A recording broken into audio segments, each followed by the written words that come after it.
Põe na tela aí. Polícia Federal afasta Eduardo Bolsonaro do cargo de escrivão. Né? Afastado. A Polícia Federal afastou temporariamente o ex-deputado federal Eduardo Bolsonaro do cargo de escrivão. A portaria da PF determinou também que ele entregue, no prazo de 5 dias úteis, a carteira funcional e a arma de fogo de propriedade da corporação ao chefe imediato.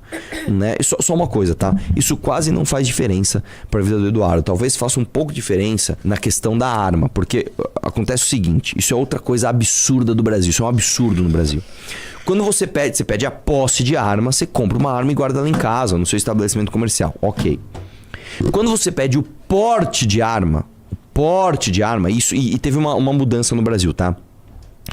Antes, se você fosse comprar uma arma, você ia pedir autorização para as Forças Armadas Brasileiras. Era o Exército que regulava isso. E para você pedir porte, você tinha que comprar uma... Isso é um absurdo. Você ia comprar uma arma pela Polícia Federal para pedir autorização para a Polícia Federal para você portar aquela arma. E se não desse certo, você se ferrou porque você ficou com a arma em nome registrado pela Polícia Federal e você não tinha essa contradição. Aí o governo brasileiro agora, o governo Lula, tirou do Exército o pedido de posse de arma e jogou na PF. Por quê? Aí isso é especulação, tá? Isso é opinião minha, não é factual. Eu acho que é porque o Exército tem mais independência. A Polícia Federal tem mais dependência do governo em relação a salários, orçamentos, ocupação de cargos. Então, o governo consegue interferir um pouco mais na Polícia Federal. Então, hoje, você vai pedir uma posse de arma, não nem falar de porte. Você vai pedir uma posse de arma, você tem que pedir para a Polícia Federal. O que é um absurdo, tá? Vou te falar o que aconteceu comigo. Uma das armas que eu tenho é um revólver. Beleza. Aí fala para mim, Arthur, seu revólver está registrado no Exército, você tem que pedir a transferência, a renovação dos seus documentos pela Polícia Federal.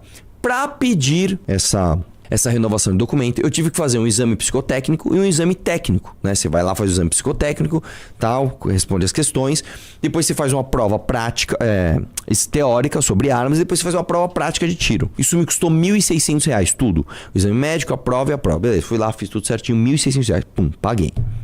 Fui lá e protocolei o pedido para a Polícia Federal. O que aconteceu? A Polícia Federal, como teve um boom de pedidos, já que saiu do Exército e foi a Polícia Federal, ela ficou craudiada. Então eles não cumpriram o prazo. Eles não avaliaram a minha documentação no prazo necessário. Tá, então passou o prazo, não avaliaram, vou pedir de novo. Olha, para pedir de novo precisa ter um exame médico. Tá, eu já fiz o exame, não, mas o prazo do seu exame venceu. Eu gastei os R$ 1.600, gastei o meu tempo, fiz o exame psicotécnico, fiz a prova teórica, fiz a prova prática e não serviu para nada? Não serviu para nada. Pede de novo aí, otário. E é isso que nós somos um bando de otário nesse país de merda, entendeu? Aí eu tive que fazer tudo de novo e protocolar de novo e ainda assim não saiu. Isso é posse.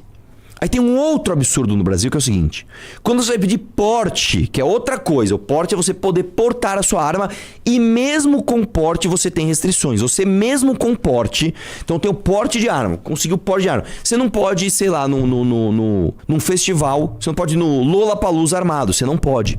Você não pode. Você tem restrições de uso do seu porte. Você não pode sair portando essa arma onde você quiser. Não é assim.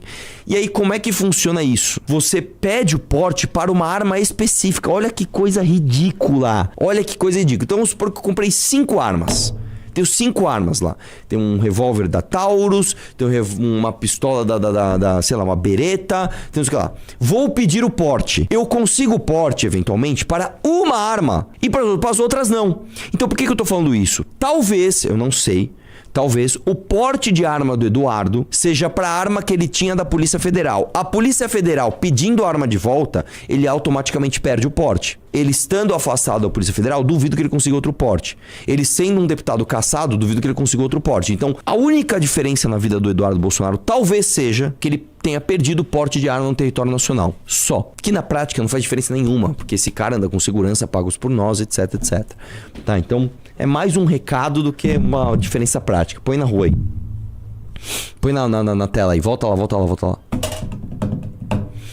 A decisão publicada no Diário Oficial levou em conta as faltas não justificadas de Eduardo, que está nos Estados Unidos desde o início de... porque quando ele foi cassado, teoricamente, ele tinha que voltar ativa da Polícia Federal. Não voltou ativa, ele foi afastado, certo? Em janeiro de 26, a PF determinou o retorno imediato ao cargo de escrivão sob risco de providência administrativa. Ele estava afastado e aí ele continuou faltando e perdeu o cargo. Qual a diferença isso faz na vida dele? Nenhuma. Mas sempre que eu fico ansiosa pra comentar alguma Nicolas coisa, sobre Bolsonaro... Me cortou Põe na tela aí. Vocês viram, né? Quê? Põe na tela aí. Nicolas sobre Bolsonaro voltar à presidência. Brasileiro gosta de ex-presidiário. falar um negócio pra você. Não foi sem querer, tá? Não foi sem querer. Foi uma piadoca. O deputado federal Nicolas Ferreira afirmou que Jair Bolsonaro poderá voltar a ser presidente da República após deixar a prisão porque o brasileiro, pelo jeito, gosta de um ex-presidiário. Vou falar um negócio, cara, brigar. Foi o hater, eu vou explicar pra você, meu querido. Isso não foi sem querer. Isso foi de propósito. Isso foi de propósito. O Nicolas tá maluco. Está louco pra que o Bolsonaro deixe de ser o Bolsonaro. Só, sei lá, vira um velho gagá logo, cara. E deixe seus filhos brigando enquanto eu, o cara que pegou todo o bônus de te apoiar e não tem nenhum ônus, né? Eu seja a estrela do momento, eu seja o protagonista. É isso, né, cara? E assim, num país onde as pessoas tiram sarro da sua cara, o Lula fala, né, meu? Como é que ele falou aquela hora? Você tem que deixar o povo pobre, porque senão o povo fica rico e aprende a votar. Sei lá, ele falou várias coisas. Nego gosta de um batuque. O Bolsonaro já falou várias vezes. Eu acabei com a Lava Jato, eu sou do Centrão. Um país onde as pessoas falam diretamente pra você. Tipo, eu te enganei, cara. Você é um otário. E você é recompensado por isso. É isso. Cara, eu vou te falar. Mesmo eu, Arthur, não tendo roubado dinheiro público, eu acho que eu vou começar a vir aqui e falar: pessoal, tudo bem? Eu sou um ladrão, eu roubei dinheiro público. Eu fiz rachadinha, vendi voto e fiz esquema com emenda. Porque aí talvez eu ganhe mais prestígio, né? Que as pessoas gostam disso. As pessoas parecem que gostam de ser humilhadas. Sabe? A pessoa tem que ser humilhada pra ela gostar de você, né? É uma síndrome de Estocolmo do caramba, né, bicho? Realmente. Eu vou te falar, cara, não, é assim, cara. Esse é o tipo de fala que o Nicolas alopraria alguém de esquerda falando. Se fosse uma Gleisi Hoffmann falando isso do Lula, o Nicolas ia subir no plenário, pôr peruca, fazer vídeo de camiseta preta. E a galera, como esquerdista é burro. Não, burro é você que vai votar nesse cara. Vai ter um 22 lá em Minas Gerais pra votar nesse cara pra deputado de novo, cara. Pelo amor de Deus, bicho. Vamos lá? Põe na tela. Deputado fake usava pendrive pra bloquear sinal da tornozeleira e curtir balada. Um homem investigado por integrar um esquema de fraudes eletrônicas foi flagrado utilizando um dispositivo semelhante a um pendrive acoplado à própria tornozeleira eletrônica com o objetivo de bloquear o sinal de monitoramento e sair de casa durante a noite, sem que a central penitenciária identificasse o descumprimento do horário imposto pela justiça. O investigado cumpre pena de 21 anos de reclusão por roubo. Assim, cara, o cara tem uma pena de 21 anos, alguma coisa muito grave ele fez. E aí ele fica no regime semi-aberto. Cara, eu vou te falar uma coisa, ó. Antes de eu ler o resto da notícia, teve uma experiência na Itália que eles fizeram o seguinte, tá? Eles pegaram alguns presos e eles testaram uma coisa. Eu tentei falar isso no debate lá do 20 contra 1, mas como tinha pouco tempo, não deu pra falar sobre isso, então eu vou falar isso agora. Eles pegaram os presos, falaram, cara, tem muita gente presa. Vamos fazer uma experiência? Vamos dar um perdão pra alguns desses presos? E basicamente eles chegaram pra esses caras e falaram o seguinte, ó. Você tem, tô dando exemplo, X tempo de pena a cumprir ainda. Nós vamos te perdoar esse tempo de pena e você vai voltar à rua. O lance é o seguinte, se você cometer um novo delito, você vai pagar a pena do novo delito mais a pena que você deve. Entendeu? Então vamos supor, eu tenho 2 anos a cumprir, saí da cadeia, tô de boa. Se eu cometer um novo crime que me dê mais 2 anos, eu vou cumprir os 2 anos que eu preciso cumprir, mais os 2 que eu não cumpri anteriormente, são 4. O que aconteceu? O que se esperava? Bom, se o cara está na cadeia, ele está ficando reformado, ele está tomando as consequências da própria atitude, quanto mais tempo ele ficar na cadeia, mais sociável ele está. Não é isso? Se eu preciso cumprir uma pena de 4 anos, eu cumpri 3,5, eu estou mais próximo da ressocialização, do que quando eu entrei na cadeia. Essa é a ideia. E aí o que começou a acontecer? Eles começaram a perdoar essas penas e aconteceu o inverso. Quanto mais tempo o cara ficava na cadeia, menos tempo de pena ele teria a cumprir se ele cometesse um novo crime.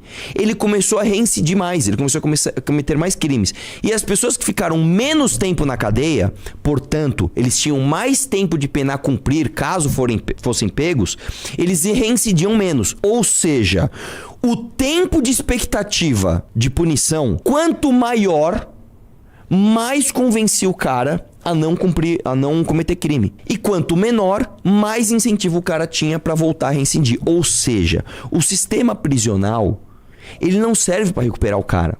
O cara não fica muito tempo lá e aí ele fica bom. Isso não é verdade, é o contrário. Quanto mais tempo de expectativa ele tem, quanto mais pesada a expectativa da pena, menos o cara vai cumprir. Então, um cara como esse, ele foi condenado a 21 anos de cadeia. Alguma coisa grave ele fez. Se ele já está no semiaberto, ele já cumpriu um período no regime fechado. Então ele teve um benefício, ó. Você estava no regime fechado, então eu vou te dar o benefício de você ficar no semiaberto. Toma a tornozeleira. Por que o cara viola a tornozeleira? Porque ele sabe que a expectativa de punição, caso ele seja pego, é baixa, entendeu? Ou seja, se o cara... Os caras falam, caralho, alguém entendeu? Vocês não entenderam, mano? Ah, gente, não, desculpa. Vamos lá, eu vou explicar de novo. Porra, bicho, aí você tá sendo Bobson. Imagina o João. João foi preso, ele tinha que cumprir 5 anos. Vamos fazer o seguinte. São dois Joões. A Ana e o Arthur. Eu fui condenado a 5 anos de cadeia. A Ana foi condenada a 5 anos de cadeia. Aí eu cumpri 4 anos de cadeia. Fiquei 4 anos na cadeia. Ou seja, só falta 1. O governo chega pra mim e fala assim, Arthur, já que você cumpriu 4 anos,